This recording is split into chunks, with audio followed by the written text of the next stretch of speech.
Jair Bolsonaro e Lula voltam a trocar farpas, mirando o processo eleitoral desse ano. A reportagem é de Michael Mendes. O presidente Jair Bolsonaro voltou a criticar o PT e o ex-presidente Lula. As declarações foram dadas à imprensa durante um encontro com o presidente do Peru, Pedro Castilho, em Porto Velho, em Rondônia. Bolsonaro voltou a defender a liberdade de imprensa, criticando Lula, que chegou a afirmar que iria regulamentar a mídia caso seja eleito este ano. Nós queremos uma América do Sul livre, liberdade de expressão, liberdade de imprensa para todos aqui. Logicamente que esse encontro aqui tem a ver com isso. Nós podemos só ter uma boa relação se a democracia imperar de fato no seu país. Bolsonaro voltou a subir o tom e disse que o dinheiro que deveria ter sido investido no Brasil durante a gestão de Lula foi desviado para beneficiar países vizinhos. O endividamento da Petrobras de 2003 a 2015, por coincidência o PT, foi de 900 bilhões de reais. Vocês que botam combustível no carro, botam gasolina, estão reclamando, estão pagando essa conta. E alguns querem que quem roubou a Petrobras volte a roubar de novo. Já o ex-presidente Lula respondeu o presidente Jair Bolsonaro no mesmo tom. Lula voltou a criticar a famosa emenda secreta, que destina recursos públicos para deputados federais. E disse estar no caminho certo para a candidatura à presidência da República em 2022. Se for eleito, o ex-presidente disse que a primeira coisa a ser feita é convocar uma reunião com todos os governadores. Diálogo que, segundo Lula, o presidente Bolsonaro, abre aspas, não tem, fecha aspas. Um presidente não se rende como o Bolsonaro, ele se rendeu. Ou seja, ele entregou a Câmara dos Deputados para cuidar do Brasil. Porque enquanto a Câmara cuida do Brasil, faz orçamento secreto, distribui verba para quem quiser em época de campanha eleitoral, o Bolsonaro fica sentado na biblioteca do Palácio da Alvorada contando mentira através do fake news. Bom, e para comentar as notícias do dia nesta sexta-feira, conosco Ricardo Salles e Amanda Klein. Começo por você, Amanda. É uma prévia do que nós teremos na campanha eleitoral, Petrobras, combustíveis, troca de farpas. Amanda.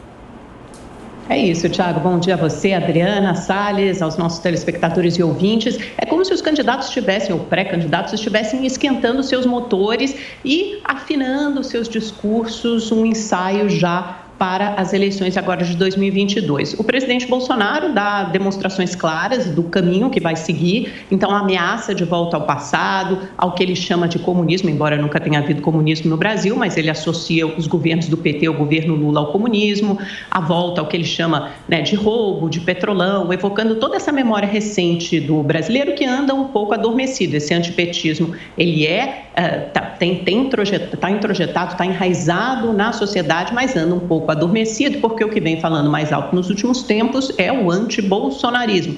Então, haverá uma disputa aí entre essas duas narrativas. Por outro lado, o ex-presidente Lula falou nesse momento, por exemplo, do diálogo com os governadores. A gente sabe que durante todo o seu mandato, o presidente Bolsonaro sempre viveu em conflito, numa contenda constante com os governadores, fosse sobre Covid, vacina, agora mais recentemente sobre o preço dos combustíveis, e falou também em acabar com o orçamento secreto. Orçamento secreto, aquele orçamento, em que deixou de ser tão secreto porque foram impostas novas regras pelo Supremo, mas basicamente o Congresso assumiu o controle, o comando de boa parte dessas emendas do orçamento secreto, e o presidente Lula sabe que será muito difícil para o próximo presidente da República, seja quem for, de direita ou de esquerda, governar com esse orçamento. Então ele precisa formar uma federação, um grupo de partidos forte o suficiente para tentar derrubar isso no parlamento. Vai ser difícil, mas é um instrumento muito limitador do Poder Executivo e, repito, não importa de que lado do espectro ideológico. Ricardo Salles, o que achou desse último round entre Lula e Bolsonaro, especialmente sobre os preços da Petrobras? Lula disse que Bolsonaro não faz nada, somente que ele reuniria governadores para tentar resolver a crise. Bom, o Lula não tem crédito nenhum, né? Um governo que se instalou em todas as estatais, todos os fundos de pensão, todos os bancos públicos, BNDES, Caixa, Banco do Brasil, para roubar, né? Foi o maior escândalo de roubalheira da história desse país e jamais vai ser superado. Esse é o PT, que fica criticando que o Congresso aumentou a sua margem de manobra, mas, por outro lado, eles é que criaram o mensalão, isso sim, crime. Orçamento secreto pode não ser desejável, mas não é crime. O mensalão, que era se juntar com empreiteira para comprar deputado, isso sim, era crime e continua sendo crime. Ele só foi inocentado, na verdade, teve o seu processo anulado por questões processuais. O Lula e toda essa patota aí sabem sim o quanto roubaram. Tanto roubaram que foi devolvido o dinheiro. Com relação à fala aqui da minha colega Amanda, a quem eu dou bom dia também, a todos os demais, o Brasil só não teve comunismo graças aos militares, que em 64, a pedido da sociedade que saiu às ruas, falou, não queremos esse comunismo que vem crescendo aí do João Goulart. Só por isso que não teve comunismo no sentido estrito da palavra. Mas as ideias do comunismo permearam a história do Brasil, sobretudo depois do regime militar. Né? Todas as ideologias, a invasão do direito individual, invasão de propriedade, está aí até hoje o MST no campo e o senhor Boulos na cidade desrespeitando as pessoas. Ou seja, a comunistada continua e toda ela está junto com o Lula. Esse uso da palavra muito corriqueiro de comunismo é indevido. A apropriação pelo Estado dos meios de produção, nunca houve isso nos governos do PT, muito pelo contrário, os bancos nunca ganharam tanto como nos governos do PT. Você tem uma mentalidade que é mais progressista, mais afeita às esquerdas, e você tem uma mentalidade mais conservadora do presidente Bolsonaro.